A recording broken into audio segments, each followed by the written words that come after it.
va commencer ce chapitre 4, nommé Servilité et abandon, par une citation de Clive Staples Lewis, tirée de L'abolition de l'homme, un ouvrage de 1943, traduit chez nous en 1986. Voyons ce que Clive nous dit. Le pouvoir qu'a l'homme de faire de l'espèce humaine ce qui lui plaît est en fait le pouvoir qu'ont certains hommes à faire des autres ce qui leur plaît. Que l'on prenne la définition du site L'Internaute pour le mot servilité, à savoir se soumettre à autrui sans résister, ou celle du CNRTL, soumission excessive ou bassesse, on obtient une image assez claire de ce dont il est question. Un être servile est un être qui s'avilit, qui est dominé sans même que le rapport de force ne soit nécessaire. Les foules de notre époque sont assez semblables à un poisson hameçonné, sorti de l'eau depuis trop longtemps. Il s'est très certainement débattu comme un diable. J'imagine qu'il a utilisé toute l'énergie, toute la force vitale dont il disposait pour tenter de se dégager. Il ne s'est vraisemblablement même pas demandé si cela était possible. Il en a, je le sais, ressenti intensément le besoin, l'urgence. Il est hors de l'eau depuis bien trop longtemps maintenant. L'air ambiant lui-même s'avère être une souffrance sans nom. Il ne se débat plus. Il est résigné.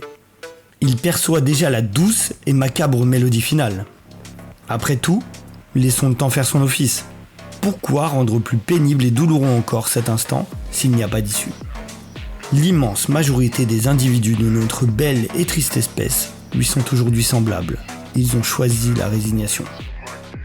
Ils ne semblent plus avoir la force. Non, ce n'est pas ça. Ils n'ont plus la volonté de lutter.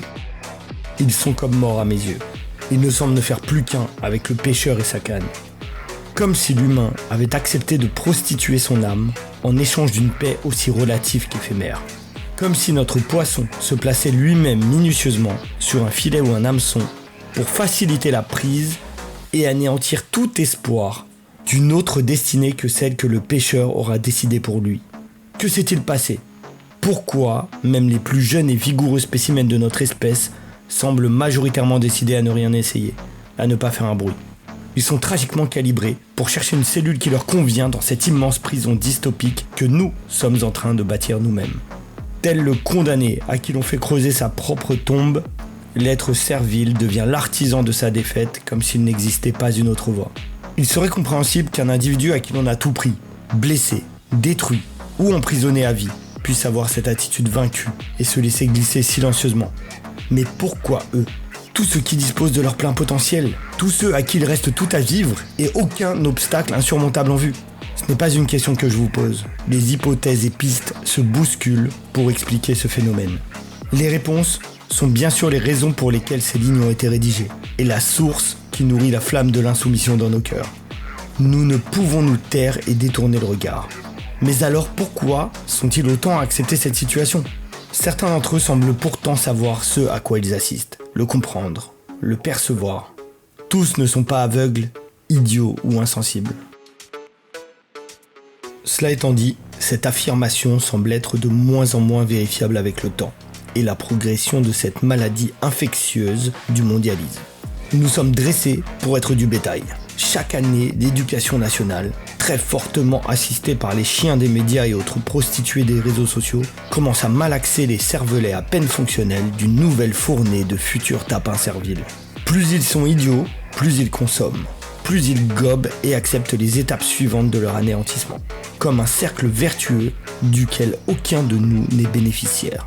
Il est crucial de mettre en avant dès maintenant ce lien déterminant entre le caractère servile du plus grand nombre et la notion de conflit d'intérêts. Vous le savez très certainement aussi bien que moi, si cette majorité n'était pas totalement soumise et aveuglée, distraite, cela fait bien longtemps que le peuple aurait demandé des comptes aux quelques pantins qui se font les porte-paroles de ce que l'on appelle la conscience collective chez d'autres espèces. Alors qu'une conscience collective est garante de la survie et du maintien de la structure d'une espèce, peut-on en dire autant de nos boss non élus, non choisis et non désirés ? Peut-être aussi que je me trompe. Le sont-ils ? Le concept clé du conflit d'intérêts est présenté ici parmi les premiers articles, car il se révèle être bien trop souvent le chaînon manquant pour comprendre à la fois l'origine d'un mal et le mobile des nuisibles qui s'organisent et participent, des fois à leur insu, à de bien sombres projets pour l'humanité.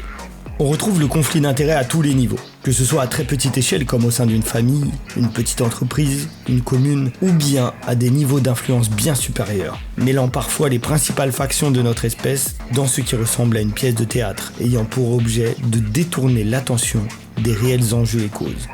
Pourquoi un gouvernement constitué de gens un minimum instruits et supposés capables voterait-il tout un panel de lois qui nie toute réalité, qui bafoue la morale, ou encore démontre un total manque de discernement si l'on observe la situation du point de vue d'un citoyen lambda?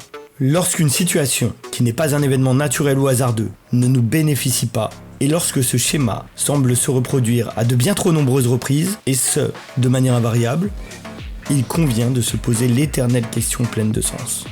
À qui profite le crime? C'est l'une des pièces maîtresses que nous allons analyser au cours des prochaines parties. L'association destructrice entre les propagandistes, commanditaires et leurs esclaves relais. Pour ensuite étudier en quoi ces esclaves relais sont victimes des grandes orientations de la politique sociale et économique à l'échelle internationale, sans pour autant pouvoir être considérés comme tout à fait innocents. Une certaine rigueur et un minimum d'honnêteté sont nécessaires avant de brandir une bannière à laquelle on adhère. On pourrait tout de même attendre de ceux qui se proclament militants d'une idéologie ou d'un mouvement social qu'ils soient un minimum concernés par l'origine de ceux-ci. Il semble pourtant logique de chercher à savoir d'où viennent ces idées, ces projets, et encore plus d'essayer de comprendre l'objectif visé au-delà des apparences immédiates. D'autant plus lorsque l'on décide d'y investir des efforts et de laisser sa vie être directement influencée par le courant ou groupe en question. Si le suiveur moyen ne s'en soucie pas et n'a aucun recul, ces leaders, eux, devraient être en mesure de montrer l'exemple et maîtriser un tant soit peu leurs sujets respectifs.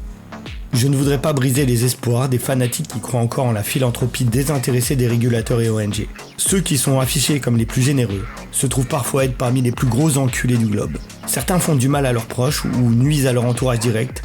D'autres disposent d'un pouvoir démesuré qui leur permet de nuire à une échelle planétaire. L'humanisme a bon dos pour s'assurer de disposer d'une armée d'esclaves relais qui jamais ne douteront ni ne remettront en question le narratif qui leur sert de script au quotidien.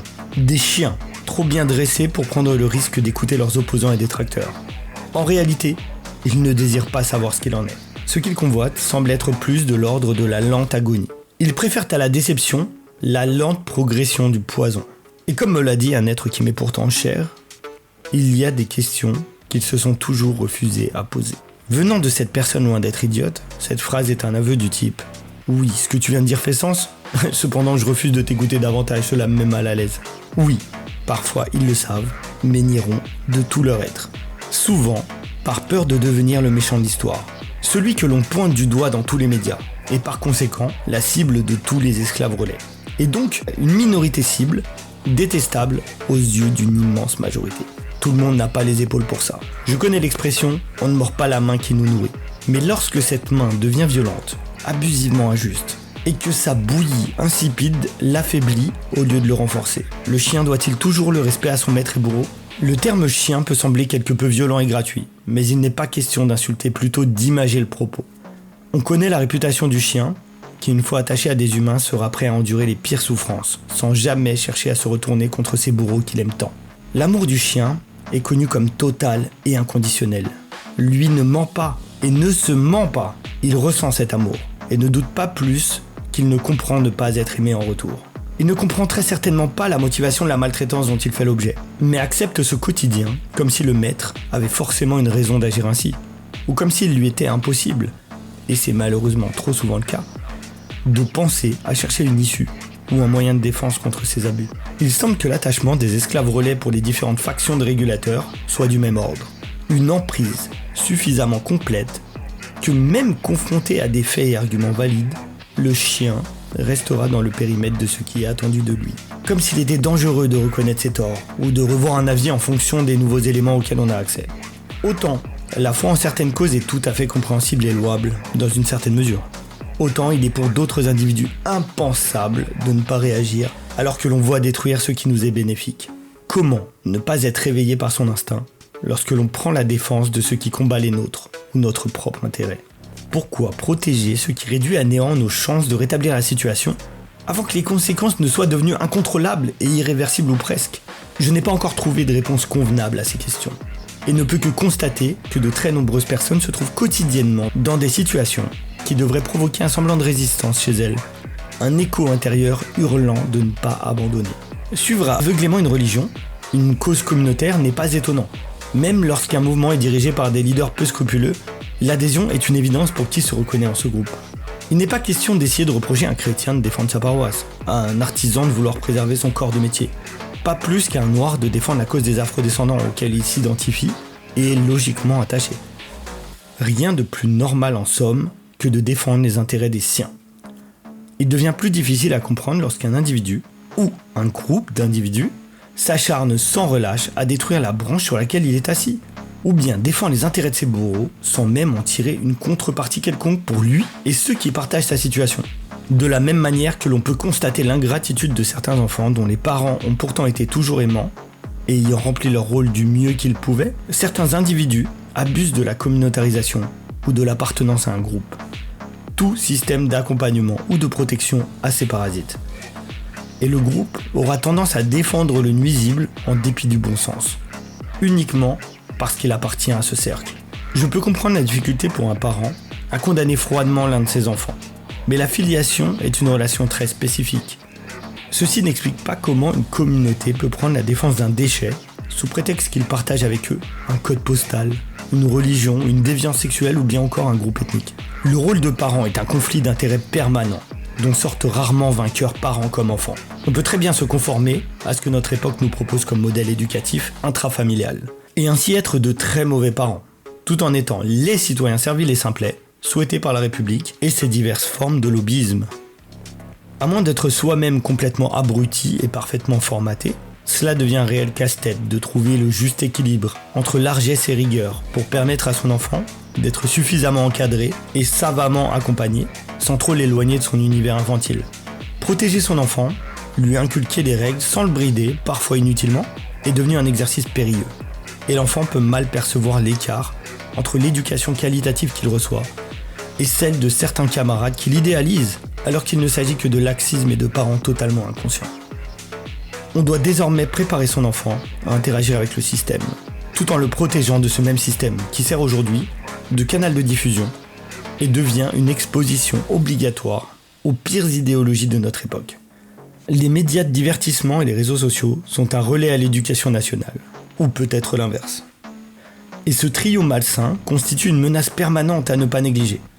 Les ravages de l'ingénierie sociale appliquée à l'éducation des plus jeunes seront parfaitement documentés et analysés d'ici quelques années. Cependant, ce recul n'est obtenu qu'a posteriori, et donc après avoir détruit ce qui était ciblé, et un nouveau modèle de corruption ayant remplacé le précédent.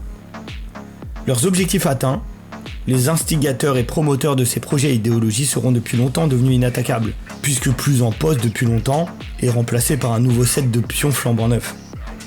C'est pourquoi je considère comme l'un des plus grands conflits d'intérêts contemporains de chercher comment mettre en garde son enfant et l'armer intellectuellement sans pour autant prendre le risque de lui voler sa période d'insouciance naturelle. Trop de parents ne se risquent même plus à essayer. Ils trouveront des excuses ou fermeront les yeux sur l'échec de leur parentalité qui a pavé la voie de l'échec de leur progéniture. Ils vont laisser leurs enfants libres de tomber dans tous les pièges relatifs à leur environnement direct, à leur entourage et aux dérives sociétales de l'époque. À l'ère de la glorification du statut de victime, il aurait ensuite aisé d'accuser un élément de la liste proposée aux esclaves relais pour justifier leur médiocrité. En plus de blâmer des cibles et boucs émissaires prévus à cet effet, ils auront l'indécence de se prétendre étonnés des conséquences de l'attitude de leurs enfants mal terminés. Des gens bienveillants peuvent en arriver, tout en respectant leurs principes et leurs engagements, à excuser, protéger et par la même occasion à garantir l'impunité de personnes qui desservent l'intérêt du groupe ou même salissent l'image et l'honneur d'une famille ou d'une communauté. Nous entrerons dans le détail de ce que j'appelle la théorie de la guillotine ou le théorème de la guillotine plus tard. Mais puisqu'il est question ici de conflit d'intérêts, il faut comprendre qu'il ne s'agit pas toujours d'un membre du gouvernement ayant copiné avec quelques gros investisseurs boursiers ou entrepreneurs, mais que le conflit d'intérêts peut exister sous bien des formes et même sans que soit impliquée la notion de hiérarchie. Nous allons nous promener dans les vastes contrées des narratifs du régime républicain et observer ici et là les petits soldats des régulateurs qui pratiquent l'autodestruction et s'élèvent farouchement contre ce qui pourrait les rendre un peu plus heureux ou un peu plus libres. L'objectif de cette balade sera de démontrer, ou tout au moins éveiller votre vigilance au sujet de l'association constante entre un narratif et une horde de soldats décérébrés qui s'évertuent par un spectacle de marionnettes à détourner le regard des plus étourdis et menacer les indiscrets pour que ne soit jamais révélé ce qui se joue en coulisses. Pour l'heure, continuons la présentation des outils et concepts suivants avant d'entrer dans le vif de ces sujets sensibles s'il en est. Merci pour votre attention.